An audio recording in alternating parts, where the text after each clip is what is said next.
Il ne sort que mercredi prochain et pourtant je suis en mesure de vous présenter en avant-première le second tome de Noctera, la série de Scott Snyder et Tony Daniel, deux auteurs qu'on associe évidemment à Batman. Scott Snyder, c'est La Nuit des Hiboux, La Cour des Hiboux et un run exceptionnel sur Batman avec Greg Capullo. Tony Daniel, c'est aussi du Batman avec Grant Morrison, du Batman avec Tom King, mais aussi c'est du Spawn. Eh ouais, il a fait du Spawn, il a fait du X-Force, et il a fait ses propres séries.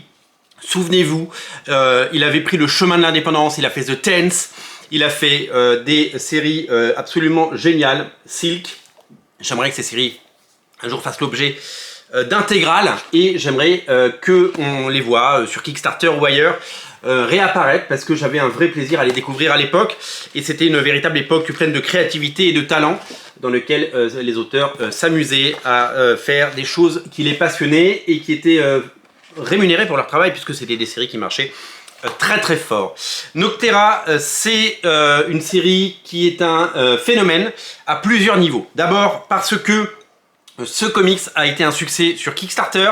Pour lancer la série, Snyder et Tony Daniel, eh bien, on fait un Kickstarter pour pouvoir se lancer vers le chemin de l'indépendance. Puis ça a été édité, notamment par Image Comics aux États-Unis, et ça a été édité chez Delcourt. C'est une série que j'ai adorée. J'ai adoré ce tome 1.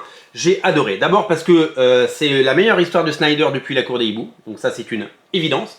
Également parce que j'ai découvert une série absolument géniale, magnifiquement dessinée, dans laquelle le dessinateur Tony Daniel a vraiment explosé. C'est-à-dire qu'il en a fait des belles pages sur Batman, il en a fait des belles pages dans toute sa carrière, mais alors là, il atteint un niveau de dessin absolument exceptionnel.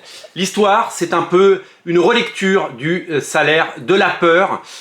C'est un peu, ça me fait penser un peu aussi à la bande dessinée, la vieille bande dessinée de Marini, le premier titre qu'il avait fait chez Aspen Publishing, puis chez Dargo, qui s'appelait Gypsy, où il faut convoyer des gens pour les sauver contre une rémunération, évidemment. Donc là, nous allons donc découvrir Val, ce personnage qui transporte des gens pour les amener en sécurité dans un monde où l'obscurité a pris le pas sur la lumière, dans un monde où il n'y a quasiment plus de lumière.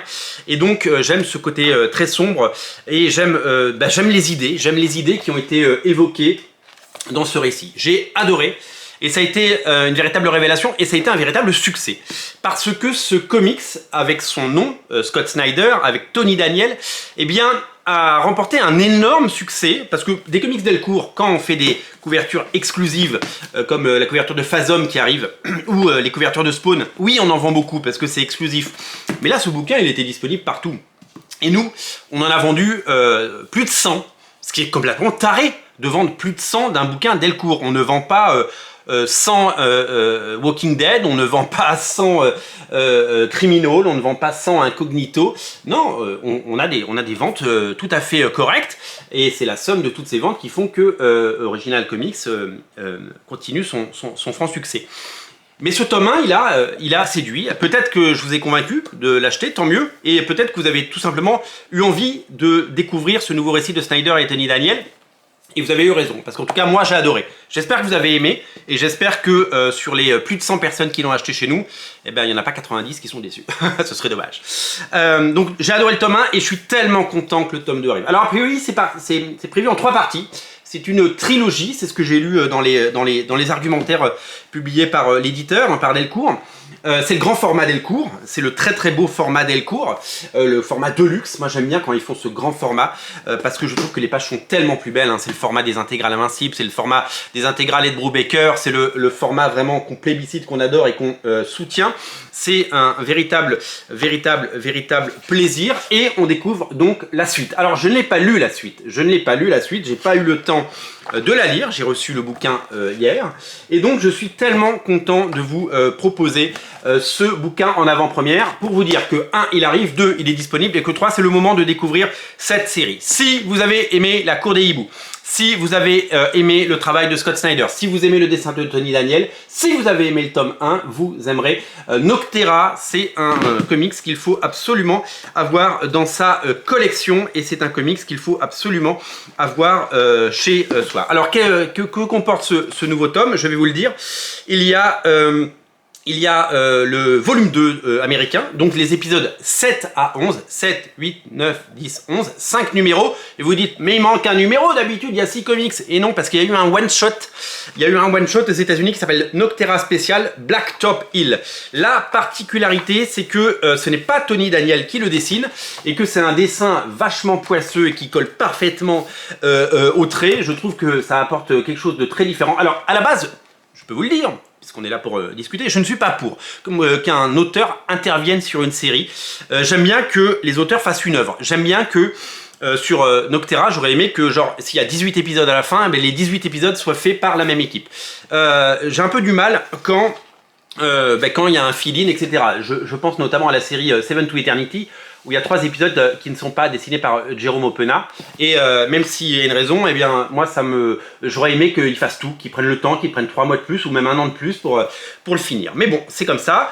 J'aime bien que les comics fassent un tout, comme pour Ultimates volume 1 ou Ultimates volume 2 par Brian Hitch et Mark Millar. Il y a 13 numéros à chaque fois. Il y a 26 numéros par les mêmes auteurs qui se lisent d'affilée et on a une unité graphique. Bon, c'est une petite parenthèse. Mais donc c'est le second dessinateur qui fait le spécial, l'interlude, ça s'appelle Dennis Conway, et il s'en sort plutôt pas mal. Moi je trouve que graphiquement c'est sympa, et donc j'ai hâte de découvrir cet épisode qui va évidemment creuser l'histoire et nous apporter certaines lumières sur des personnages un peu différents. Voilà, le tome 2 arrive.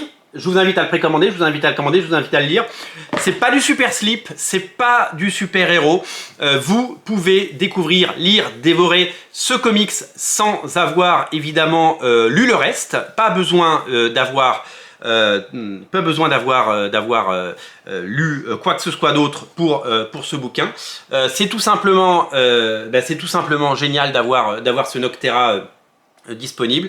Pas besoin de continuer, il n'y a pas de continuité, il y a juste ça. Même les gens qui ne lisent pas de comics habituellement, si tonton Jean-Paul il adore les BD, eh ben vous pouvez lui offrir Noctera, il verra que du feu, il va dire ah, c'est super cool, c'est le Salaire de la peur version moderne, c'est frais, les dessins sont beaux, les couleurs pètent, il y a 2 tomes, ça fait un beau cadeau. Et si vous avez aimé le tome 1, le tome 2 est désormais disponible. Voilà, le tout est à découvrir bien entendu dans le lien dans le descriptif de la vidéo. Merci pour votre attention. Craquez pour Noctera. Le tome 2 arrive juste avant Noël et c'est pour le plus grand plaisir de tous. Salut!